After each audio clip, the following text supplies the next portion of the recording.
We have live by Kishan Reddy where he briefs media on the Maharashtra Assembly elections 2024. Let's have a look on it. Congress Party మతం పేరుతో భాష పేరుతో అనేక రకాలుగా గురువింద సామెతగా ఈ దేశంలో అన్ని రకాల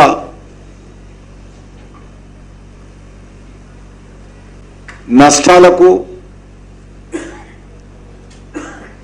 అన్ని రకాలుగా ఈ దేశంలో ప్రజలకు ఇబ్బంది పెట్టినటువంటి పార్టీ కాంగ్రెస్ పార్టీ.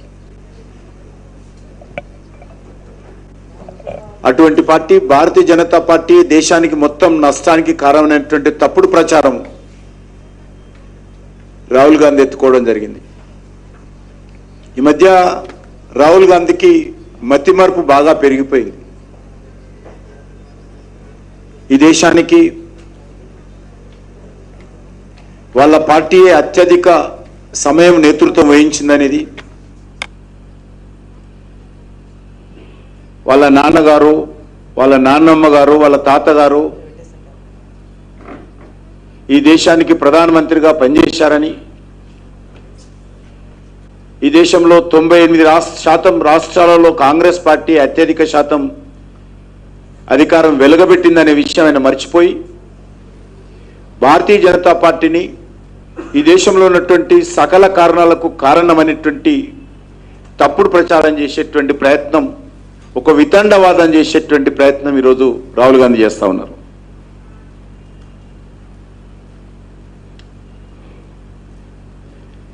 రాహుల్ గాంధీ చెలుక పలుకులకు, గురువింద గింజ సామెతకు మరి ఏమాత్రం ప్రజలు స్పందించలేదు.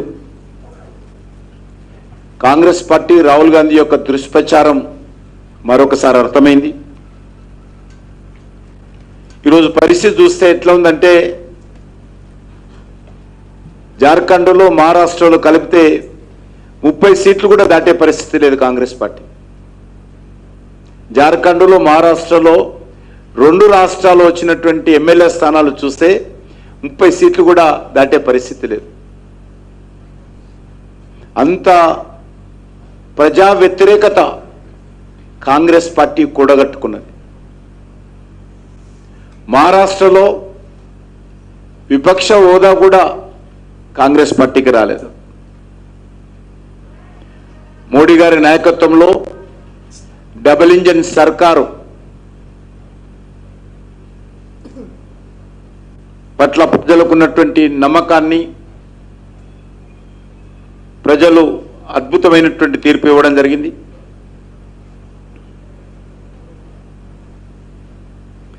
ప్రజల మధ్య విభేదాలు సృష్టించే ప్రయత్నము, భాష పేరుతో, ప్రాంతం పేరుతో, కులం పేరుతో, మతం పేరుతో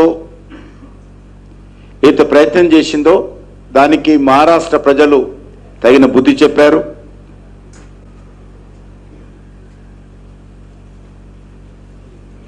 రాజ్యాంగాన్ని చేతపట్టుకొని మహారాష్ట్ర ఎన్నికల్లో కాంగ్రెస్ పార్టీ నాయకులు విష ప్రచారం చేశారు. ఎందుకంటే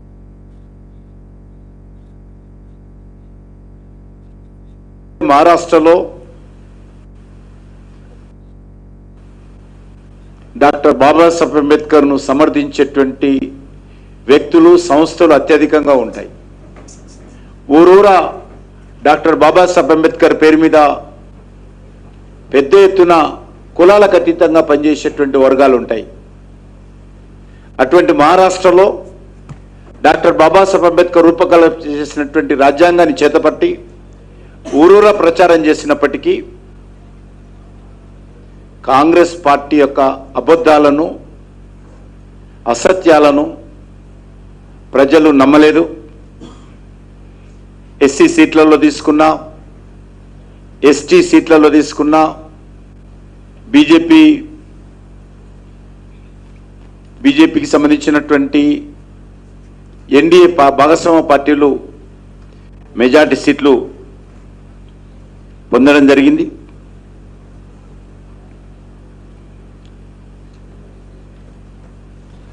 ఈరోజు మనం చూస్తూ ఉన్నాం, బీజేపీ నాయకత్వంలో ఎక్కడైతే ప్రభుత్వాలు ఉన్నాయో, ఈరోజు మహారాష్ట్రలో భారతీయ జనతా పార్టీ నేతృత్వంలో మూడోసారి అధికారంలోకి వచ్చాం మేము.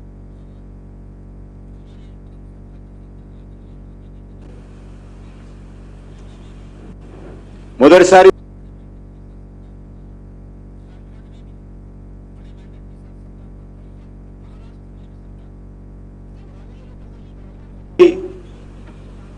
దేవేంద్ర ఫడ్నవీస్ గారు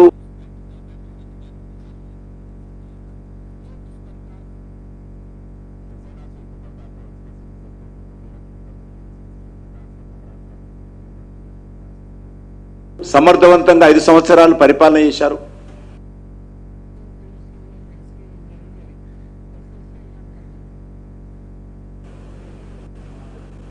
రెండోసారి దేవేంద్ర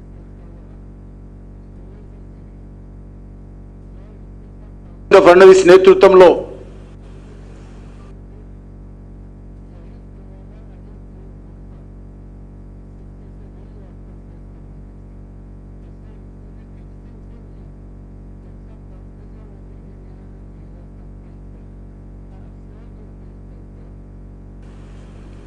శివసేన అంతకుముందు లేకపోయినప్పటికీ కూడా, అంతకుముందు అసెంబ్లీ ఎన్నికల్లో కలవనప్పటికీ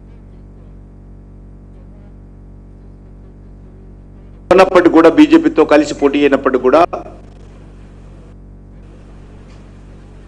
అనేక మంది యొక్క కోరిక మేరకు, ప్రజల ఆకాంక్షల మేరకు బయట ఉన్నటువంటి శివసేనను తీసుకొని 5 సంవత్సరాల క్రితం ఎన్నికల్లో పోటీ చేసి గెలిచిన తర్వాత ఫలితాలు వచ్చిన తర్వాత ముఖ్యమంత్రి కుర్చీ కోసం ప్రజలకు వెన్నుపోటు పొడిచి స్పష్టమైనటువంటి మార్పు మహారాష్ట్రలో కనిపించింది. బాలాసాహెబ్ ఠాక్రే కొడుకైనటువంటి ఉద్ధవ్ ఠాక్రే, మానవుడైనటువంటి ఆదిత్య ఠాక్రే, వీళ్ళ మాటలను లెక్క చేయకుండా ప్రజలు బాలాసాహెబ్ ఠాక్రే మీద ఉన్నటువంటి అభిమానంతో, ఆయన ఆలోచన విధానంతో, ఆయన స్ఫూర్తితో కొడుకును కూడా లెక్క చేయకుండా శివసేనకు, వాళ్ళతో కలిసినటువంటి పార్టీలకు సరిగ్గా బుద్ధి చెప్పడం జరిగింది. ఈరోజు ఆ వచ్చిన కొన్ని సీట్లు, ఉద్ధవ్ ఠాక్రేకి వచ్చినటువంటి కొన్ని సీట్లు కూడా శివసేన ఓట్లు కాదు, అది శివసేన వ్యతిరేక ఓట్లతో ఆ సీట్లు వచ్చాయి. కూడా నిజమైనటువంటి శివసేన టోటల్గా నరేంద్ర మోడీ గారి నేతృత్వంలో ఇండియా పక్కన చేరింది. ప్రజలు చాలా చైతన్యవంతులనే విషయం మరొకసారి మహారాష్ట్ర ఎన్నికల్లో స్పష్టమైంది. శివసేన పెట్టింది ఎందుకు, శివసేన ఏ లక్ష్యాల కోసం పెట్టారు, ఆయన కొడుకు పార్టీని ఎవరి చేతిలో పెట్టాడు,